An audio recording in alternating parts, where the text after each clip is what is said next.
이번 시간 학습할 학습 내용과 학습 목표입니다.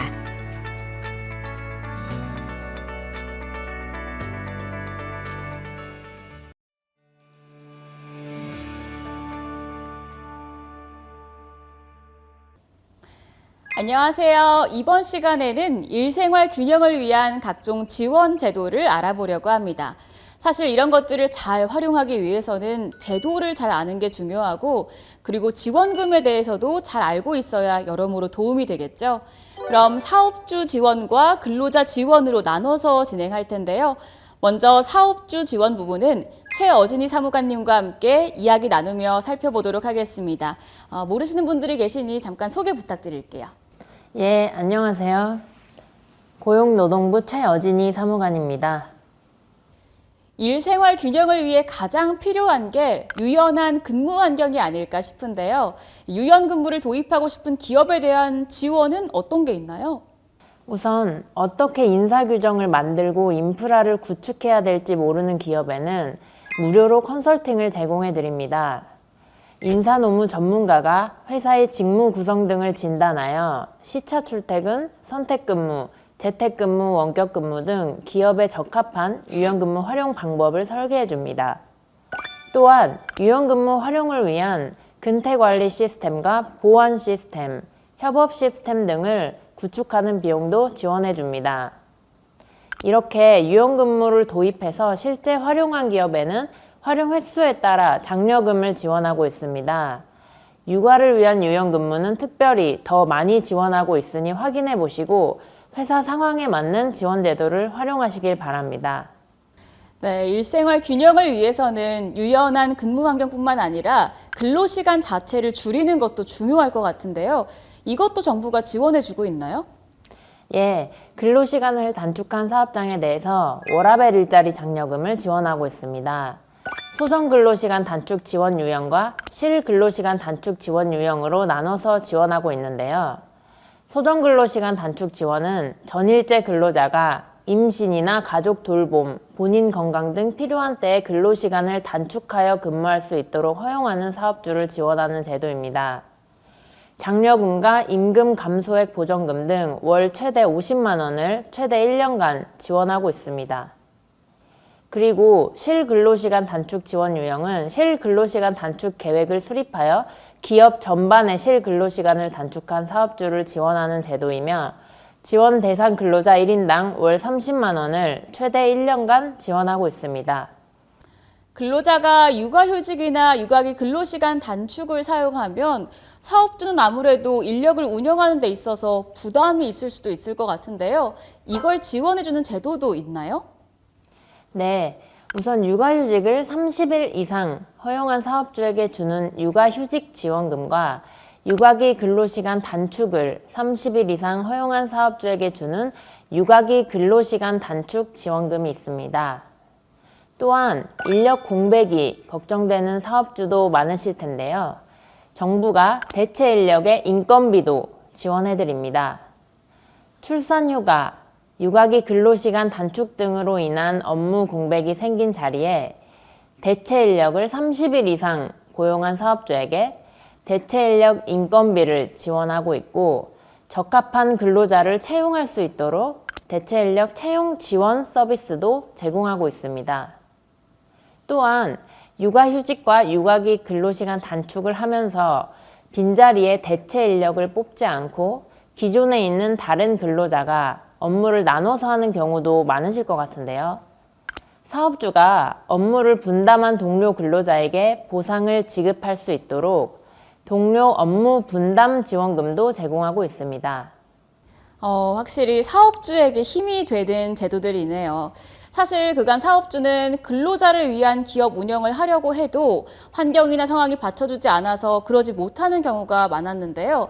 이렇게 사업주 지원 제도가 잘 확립되어 있으면 사업주의 부담도 덜고 또 근로자를 위한 업무 환경도 펼칠 수 있으니 모두에게 도움이 되는 것 같습니다. 이렇게 사업주에게도 좋은 제도가 있어야 그만큼 근로자를 위한 기업 환경을 독려할 수 있을 것 같아요. 네, 맞습니다. 이러한 지원 제도들을 활용해서 유연근무와 인류가 병행 제도들이 활성화된 기업을 정부 부처와 민간이 함께 대한민국 일생활균형 우수기업으로 선정하고 정기 근로감독 면제, 출입국 우대, 신용보증, 기술보증 우대 등 다양한 행재정적 지원을 제공하고 있습니다. 우리 회사도 워라밸이 잘 되어 있는 기업이다 라고 생각된다면 많이들 신청하셔서 명실상부 워라밸 기업으로 인정받고 지원 혜택도 활용하시길 바랍니다. 네, 많은 회사가 워라밸 우수기업으로 선정이 됐으면 좋겠네요.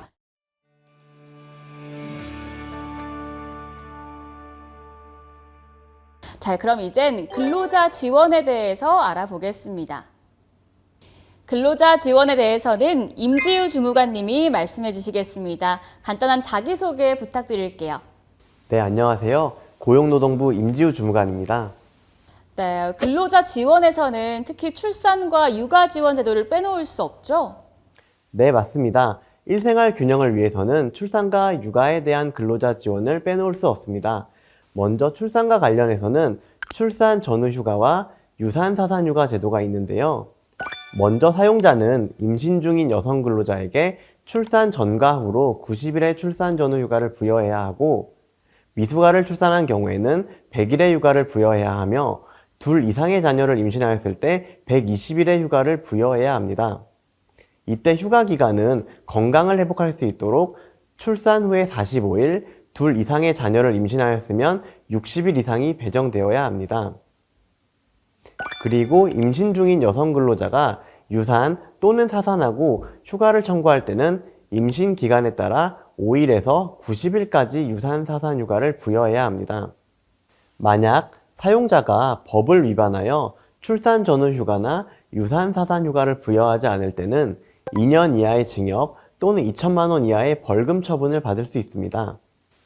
근로자가 출산 전후 휴가나 유산 사산 휴가를 받으면 정부에서 급여도 지원하고 있는데요. 사업장 규모, 상하한액 등에 따라 산정한 급여를 지급합니다. 다음으로는 육아휴직 제도가 있는데요. 임신 중인 여성 근로자 또는 근로자가 만 8세 이하 또는 초등학교 2학년 이하의 자녀를 양육하기 위하여 휴직을 신청하는 경우 최대 1년간 육아휴직을 부여받게 됩니다. 만약 부모 모두 육아휴직을 3개월 이상 사용하였거나 한부모 가정 또는 장애를 가진 아동의 부모는 육아휴직을 최대 6개월까지 추가로 사용할 수 있습니다. 만일 사용자가 정당한 사유 없이 근로자가 신청한 육아휴직을 허용하지 않으면 500만 원 이하의 벌금 처분을 받을 수 있습니다. 또한 육아휴직 기간에 대해서 정부에서 육아휴직을 사용한 근로자에게 급여도 지원하고 있습니다. 근로자가 임신이나 출산, 육아로 힘든 시기에 도움을 주는 제도들이네요. 이런 점들이 저출생 극복에도 긍정적인 영향을 끼치겠죠? 네, 물론입니다. 이러한 1육아 지원 제도는 저출생 극복에 큰 기여를 할 것으로 생각합니다. 출산 전후 휴가와 육아휴직 외에도 1육아를 위한 근로자 지원 제도로 임신기 근로시간 단축과 육아기 근로시간 단축이 있습니다. 임신기 근로시간 단축은 임신 후 12주 이내 또는 32주 이후에 있는 근로자나 유산, 조산 등 위험이 있는 근로자는 임신 전 기간에 대하여 1일 최대 2시간의 근로시간 단축을 할 수 있는 제도로 근로자가 신청하면 사용자는 이를 허용하여야 하고 이러한 근로시간 단축을 사유로 임금을 삭감할 수 없습니다. 근로자의 신청에도 근로시간 단축을 허용하지 않으면 500만 원 이하의 과태료가 부과될 수 있습니다. 육아기 근로시간 단축은 만 12세 이하 또는 초등학교 6학년 이하의 자녀가 있는 근로자가 주당 근로시간을 15시간 이상에서 35시간 이내로 단축할 수 있는 제도로 사업주가 육아기 근로시간 단축 허용 예외 사유가 아님에도 허용하지 않을 경우 500만 원 이하의 과태료가 부과될 수 있습니다. 육아기 근로시간 단축은 1년 이내로 사용 가능하고 육아휴직 기간 중 사용하지 않은 기간이 있으면 그 기간을 2배를 가산하여 최대 3년까지 사용할 수 있습니다. 육아기 근로시간 단축을 30일 이상 사용한 근로자에게는 정부가 육아기 근로시간 단축 급여를 지급하고 있습니다. 이게 당사자가 아닌 배우자가 출산을 하는 경우에도 지원이 되는 게 있을까요?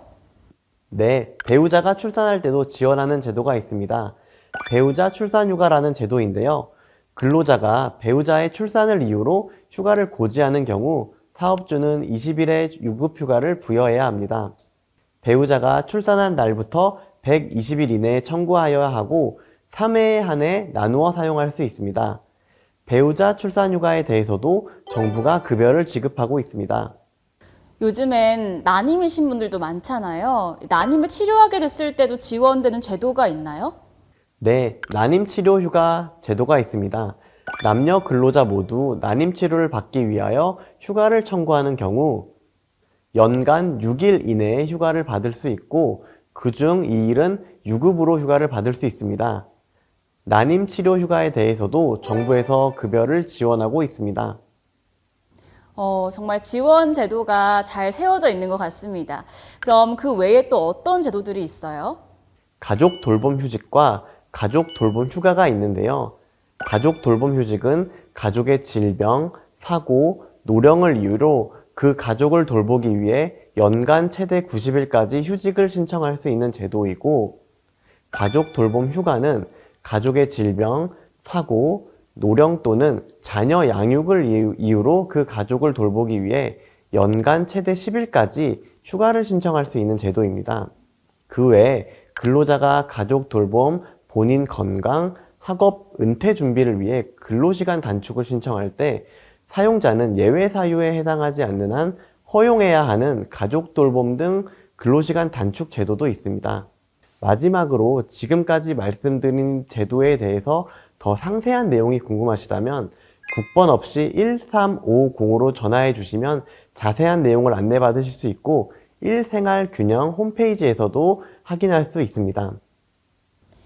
네, 지금까지 일생활 균형을 위한 제도 및 지원금에 대해 알아봤는데요. 법 제도 및 지원금을 활용하셔서 더 좋은 기업, 경쟁력 있는 기업을 만드는데 디딤돌로 활용할 수 있을 걸로 생각합니다. 그럼 오늘 말씀 나눠주신 두 분에게 감사드리며 또 사업주와 근로자 모두 행복하고 건승할 수 있는 그런 조직 문화가 되기를 진심으로 바랍니다. 그럼 이만 마치겠습니다. 감사합니다. 감사합니다.